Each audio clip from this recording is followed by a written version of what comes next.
देखो next question है हमारा क्वेश्चन नंबर 16। एम तथा स्मॉल एम द्रव्यमान के दो कण क्रमशः कैपिटल आर तथा स्मॉल आर वृत्तीय पथ पर घूमते हैं। यदि उनके आवर्तकाल समान हो तो उनके रेखीय वेगों का अनुपात क्या होगा। सीबीएसई एपीएमटी 2001 में पूछा गया क्वेश्चन है। चार ऑप्शन इस प्रकार हैं। सोल्यूशन देखिए इसका। यहाँ प्रथम कण का द्रव्यमान ये रहा, उसकी त्रिज्या ये रही, द्वितीय कण का द्रव्यमान ये रहा और द्वितीय वृत्त की त्रिज्या ये रही। ठीक है।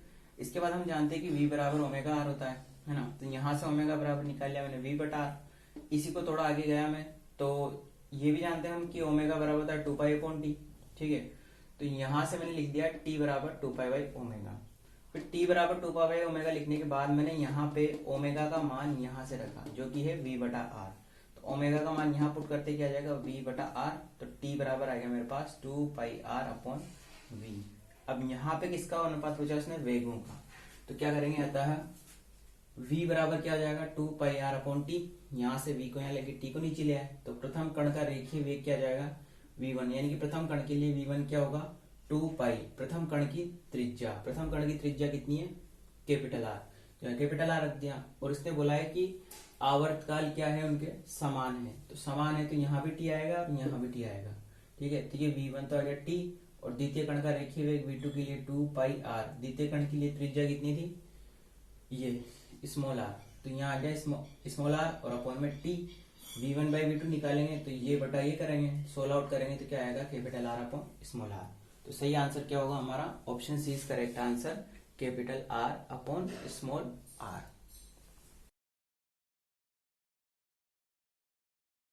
देखो नेक्स्ट क्वेश्चन है हमारा क्वेश्चन नंबर 17। दो कण किसी बिंदु से समान वेग से क्षैतिज परास से 30 डिग्री तथा 60 डिग्री कोण पर प्रक्षेपित किए जाते हैं। कौन से कथन सत्य है। सीबीएसई आईपीएमटी 2000 में पूछा गया क्वेश्चन है। हमें बताना है कि कौन सा कथन सत्य है। उनकी अधिकतम ऊंचाई क्या होगी, समान होगी। उनकी परास समान होगी। उनका उड्डयन काल समान होगा। उनके नीचे आने का वेग समान होगा। चारों को चेक करना है। ठीक है। सबसे पहले एक बात देखिए, मान लीजिए ये पहले वाले कण के लिए था और ये दूसरे वाले कण के लिए था। पहले वाले को मैंने फेंका 30 डिग्री पे, मान लीजिए 30 डिग्री ऐसा है, ये 30 डिग्री पे फेंका। और 60 डिग्री कैसा है, ये 45 हो सकता है लगभग। तो 60 इससे कुछ ज्यादा मान लो, इतना मान लो। ये कितना है मेरा 60 डिग्री पर। समान वेग से फेंक रहे, मान लिया इसको u से फेंका, इसको भी किससे फेंका, u से फेंका। इसकी गति कुछ इस प्रकार रहेगी और इसकी गति कुछ इस प्रकार रहेगी। ठीक है। अब ये कह रहा है उनकी अधिकतम ऊंचाई समान होगी। अधिकतम ऊंचाई होती है ये डिस्टेंस। क्या ये समान हो सकती है, बिल्कुल नहीं हो सकती। तो पहला ऑप्शन तो नहीं होगा। फिर दूसरा सी वाला देखो, उनका उड्डयन काल समान होगा। उड्डयन काल होता है कि वो यहां से लेके जब यहाँ पे पहुंचेगा तो कितनी देर हवा में रहा। तो साफ दिख रहा है कि इसकी ट्रेजेक्टरी छोटी है, इसकी ट्रेजेक्टरी बड़ी है, तो ये ज्यादा टाइम तक हवा में रहेगा। तो ये वाला ऑप्शन भी नहीं होगा। उनके नीचे आने का वेग समान होगा। किसी चीज को मैंने फेंका, वो इतनी ऊपर गई, यहाँ वेग 0 हुआ, फिर नीचे आएगी उसका वेग बढ़ेगा, लेकिन नीचे आने पर उस पर क्या लगेगा, mg लग रहा होगा। अब mg क्या है, त्वरण है, जो कि क्या करेगा उसके वेग को बढ़ाएगा। लेकिन अगर एक वस्तु को मैं कम ऊंचाई से नीचे फेंकूं तो वो कम डिस्टेंस कवर करेगी, तो उसका वेग बढ़ते बढ़ते बढ़ते बढ़ते यहाँ जब पहुंचेगा तो कुछ बढ़ेगा। लेकिन किसी वस्तु को मैं इससे अधिक ऊंचाई पे फेंकूं 0 वेग से, फिर नीचे आएगी नीचे आएगी नीचे आएगी, तो ए तो लग ही रहा है उस पर, गुरुत्वीय त्वरण तो लग ही रहा है। तो ये वाली वस्तु यहाँ पहुंचेगी तब उसका वेग, और ये वाली वस्तु जब यहाँ पहुंचेगी उसका वेग तो इसका ज्यादा होगा, क्योंकि ज्यादा ऊंचाई से गिर रही है तो ज्यादा समय तक इस पे त्वरण लगेगा, mg लगेगा, तो इसका वेग भी क्या आएगा, ज्यादा आएगा। तो यानी कि वेग समान नहीं हो सकता। अब परास क्या होती है, परास होती है ये दूरी होती है परास। ठीक है। कितनी उसने दूरी तय करी, तो ये परास निकालनी पड़ेगी हमें। तो ये निकाल के देख सकते हैं। तो इसके लिए हम क्या करेंगे, प्रक्षेपण कोण दिया हमें 30 डिग्री और 60 डिग्री। परास r बराबर होता है u² sin 2 थीटा बाई जी। तो r1 बराबर u² sin 2 और θ1 का मान रख दिया हमने 30 डिग्री। तो साइन 60 डिग्री आ गया। अब साइन 60 डिग्री का मान क्या था, √3/2। तो r1 का मान निकाल लिया। इसी प्रकार r2 u² sin 2 थीटा, तो थीटा क्या रखा इस बार मैंने, θ2 60 डिग्री रख दिया। तो यह है मेरा 120 डिग्री। अब इसको मैं ऐसे लिख सकता हूँ 90 + 30, 90 डिग्री + 30 डिग्री और अपॉन में जी। अब हम जानते हैं कि ये वाली 90 वाली लाइन होती है, ये वाली 0 डिग्री वाली लाइन होती है। 90 प्लस 30 करेंगे तो ये चेंज लाइन से जब हम इधर आएंगे तो क्या होगा, साइन किस में चेंज हो जाएगा, कॉस में, ठीक है। और उसके अलावा फर्स्ट क्वाड्रेंट में सब पॉजिटिव, सेकंड में साइन और कोसेक क्या होते हैं, पॉजिटिव। तो ये पॉजिटिव का पॉजिटिव रहेगा और इसमें चेंज हो जाएगा कॉस में, ठीक है। तो क्या जाएगा cos 30 और cos 30 की वैल्यू होती है √3/2। तो ये R1 और R2 की वैल्यू क्या है मेरे पास, एग्जैक्ट सेम है, यानी कि उनकी क्या होगी, क्षैतिज परास या फिर परास क्या होगी, समान होगी। तो ऑप्शन बी क्या होगा मेरा करेक्ट आंसर होगा। देखिए नेक्स्ट क्वेश्चन है हमारा क्वेश्चन नंबर 18। यदि एक इकाई सदिश 0.5 i के 0.8 j के और c के से व्यक्त होता है तो c का मान क्या होगा। सीबीएसई APMT 1999 का प्रश्न है। चार ऑप्शन इस प्रकार दे रखे हैं। देखो सबसे पहले मैं क्या करूंगा कि इकाई सदिश जो है हमारा उसको मैंने मान लिया गिवन यूनिट वेक्टर इज, क्या मान लिया कि a vector is equal to क्या है, ये दे रखा है, इसको मैंने a वेक्टर मान लिया। क्योंकि इकाई सदिश का परिमाण क्या होता है, एक होता है यानी कि इकाई होता है। तो मोड ऑफ ए वेक्टर यानी कि ए वेक्टर का परिमाण क्या होना चाहिए, एक होना चाहिए। और किसी सदिश का परिमाण कैसे निकालते हैं, उसके आई केप, जे केप और के केप के गुणांकों के वर्गों के योग का वर्गमूल उसका क्या होता है, परिमाण होता है, ठीक है। तो मैंने क्या किया, आई केप के गुणांक का स्क्वायर प्लस जे केप के गुणांक का स्क्वायर प्लस के केप के गुणांक का स्क्वायर और उसका वर्गमूल ले लिया। इसका मान क्या होना चाहिए, एक के बराबर। इसके बाद अपन ने क्या किया, दोनों पक्षों का वर्ग कर दिया। वर्ग करने से क्या हुआ, ये अंडर रूट हट गया और यहाँ पे एक का स्क्वायर एक ही होगा। लेकिन यहाँ पे 0.5 का स्क्वायर 0.25, 0.8 का स्क्वायर 0.64 और c का स्क्वायर c स्क्वायर बराबर 1। c स्क्वायर कितना जाएगा, 1 माइनस 0.89, ये दोनों इधर आ गए जुड़ के। तो c square is equal to 0.11, तो c इज इक्वल टू आ गया अंडर रूट 0.11, ठीक है। तो सही ऑप्शन क्या होगा, ऑप्शन बी हमारा सही आंसर होगा अंडर रूट 0.11।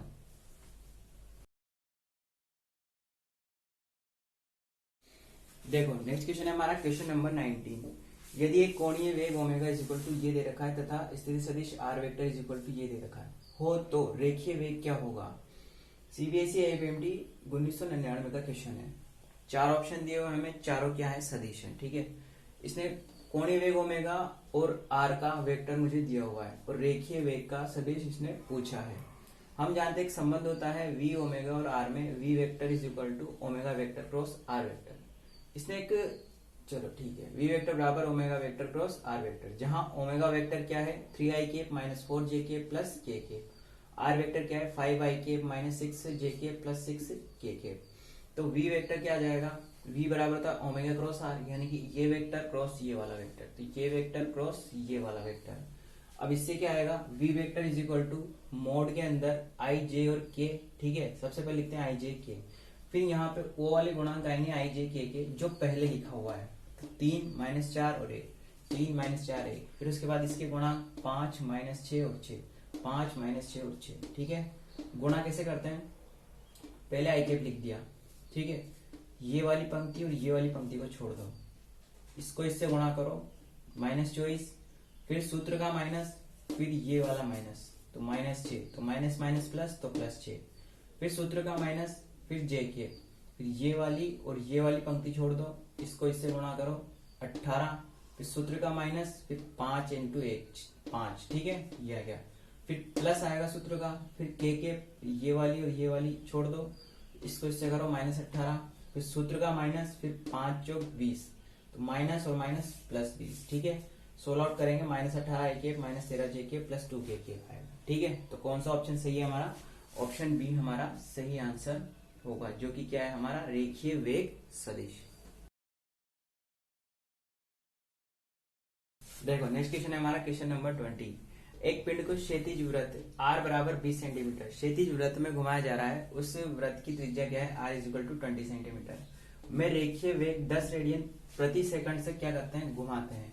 तो इसका रेखीय वेग इसने पूछा है, वही पिछला वाला क्वेश्चन था v बराबर ओमेगा क्रॉस r वाला, वो उसी तरह का क्वेश्चन है। चार ऑप्शन इसने दे रखे हैं। सॉल्यूशन देखिए, r बराबर 20 सेंटीमीटर, सारा खेल इसका है, आपको इकाई को ऐसा इकाई में ऐसा यूनिट में चेंज करना है। सेंटीमीटर को मीटर में चेंज करने के लिए 100 का भाग लगा के 0.2 मीटर हमारे पास त्रिज्या आ गई।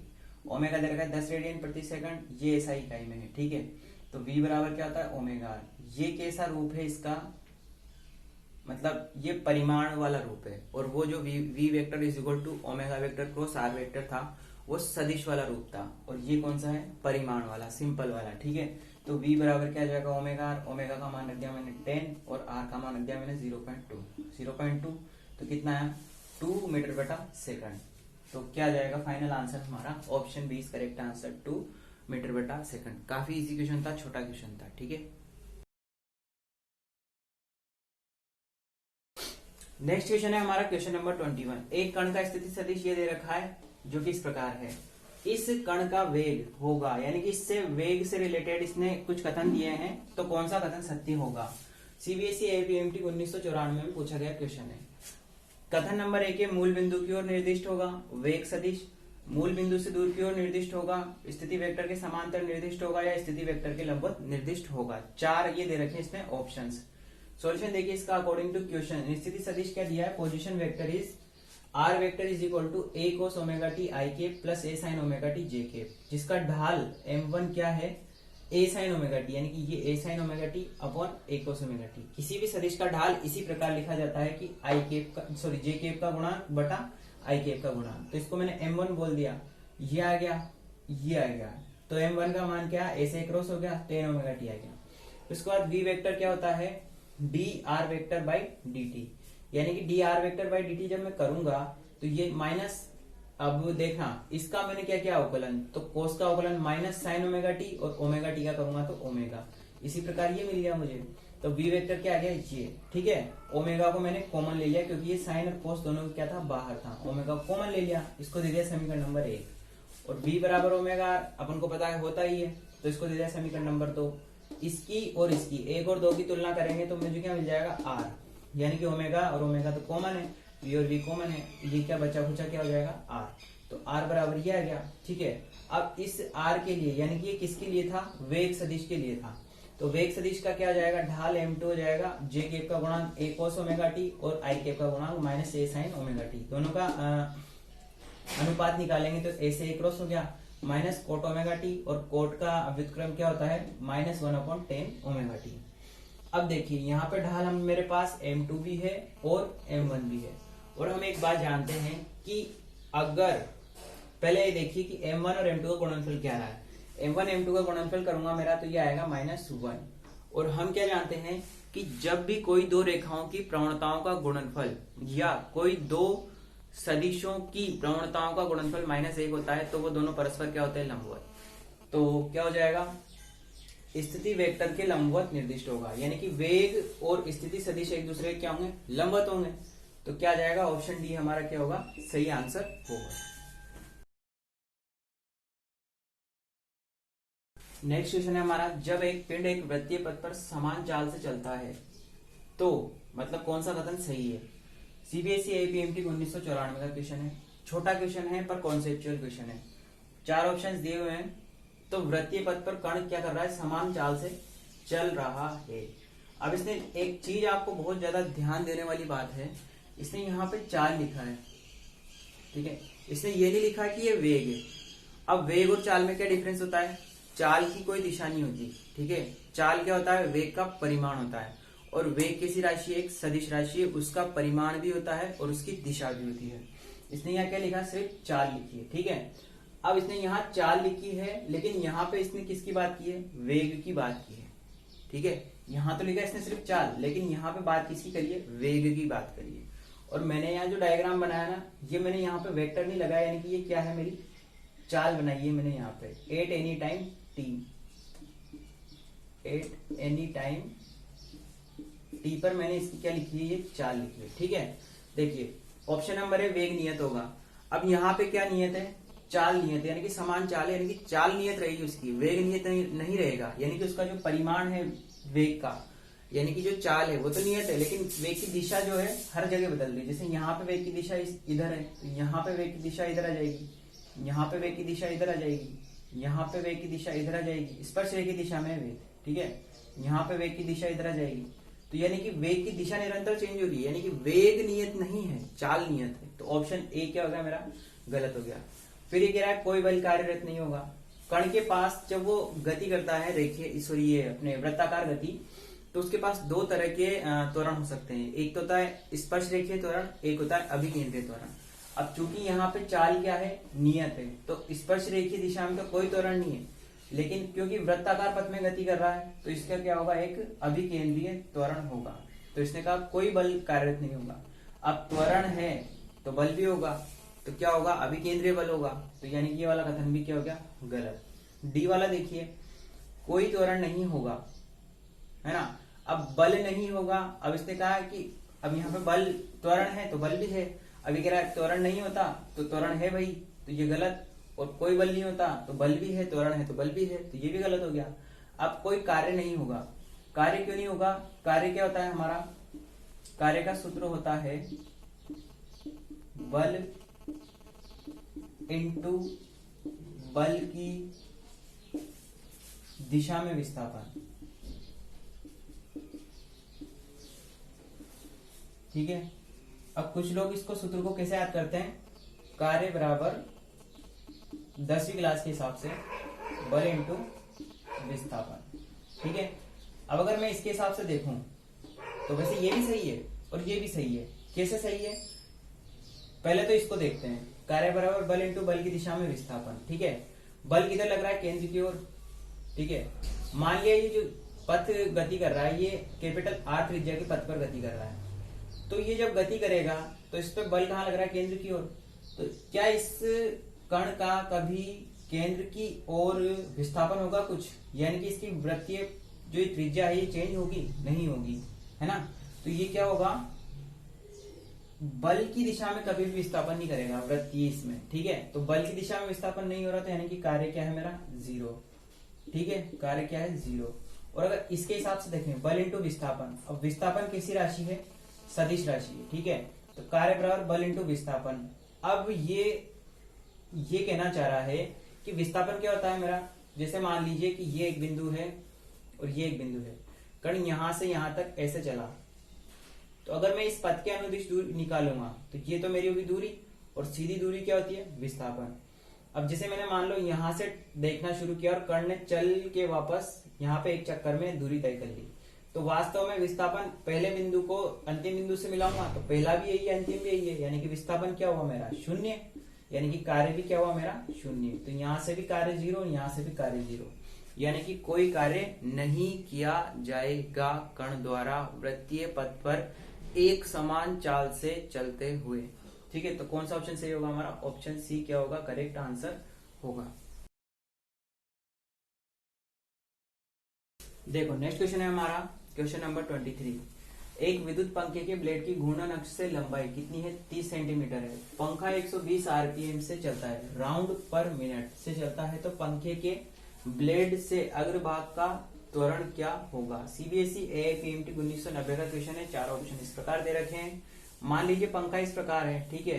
तो पंखा क्या है, घूर्णन अक्ष से लंबाई कितनी, 30 सेंटीमीटर। तो घूर्णन अक्ष कौन सी, ये पंखा कैसे रोटेट कर रहा है, ऐसे रोटेट कर रहा है, ठीक है।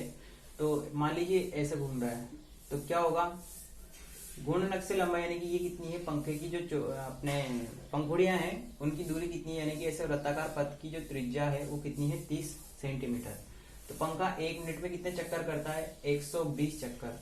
तो एक चक्कर में कितनी दूरी तय करता है, 2πr। अब देखिए यहाँ पे r बराबर कितना है, 30 सेंटीमीटर दिया है, तो 30 सेंटीमीटर को मैंने मीटर में चेंज कर लिया, और वेलोसिटी क्या दी हुई है उसने, 120 घूर्णन प्रति मिनट, यानी कि क्या है, एक मिनट में कितने घूर्णन कर रहा है वो, 120 बार चक्कर काट रहा है। तो मैंने क्या किया, इसको प्रति मिनट को पहले मैंने 60 से गुणा करके बटा में, और इसको सेकंड में ले रहा है, तो क्या जाएगा, 60 ये 2 बार कटेगा, क्या जाएगा, 2 घूर्णन प्रति सेकंड। अब a बराबर क्या होता है, v²/r। ठीक है, कौन सा है ये, अभिकेंद्रीय त्वरण है, ठीक है। कैसा त्वरण है, अभिकेंद्रीय त्वरण है ये, ठीक है। तो अभिकेंद्रीय त्वरण होता है v²/r, v बराबर होता है ω/r। तो a बराबर क्या जाएगा, ω²r², v की जगह यहाँ रख दिया, तो बचेगा a बराबर ω²r, और ओमेगा की जगह क्या रख दिया मैंने, 2πv, तो ये आ जाएगा 2πv का होल स्क्वायर इंटू r। यहाँ पे वेग का मान रख दो और r का मान रख दो, तो आपको a मिल जाएगा 47.4 मीटर बटा सेकंड स्क्वायर। तो आपका कौन सा ऑप्शन सही होगा, ऑप्शन बी आपका सही आंसर होगा, 47.4 मीटर बटा सेकंड स्क्वायर। आज हमने हमारे जो है टॉपिक 2 समतल में गति यानी कि मोशन इन ए प्लेन, उसका 23 क्वेश्चंस किए टोटल। ठीक है, 23 क्वेश्चंस पे आज ये टॉपिक हमारा क्लोज होता है। नेक्स्ट टॉपिक जो है हमारा टॉपिक 3 नेक्स्ट वीडियो से स्टार्ट होगा। तो मिलते हैं नेक्स्ट टॉपिक के साथ।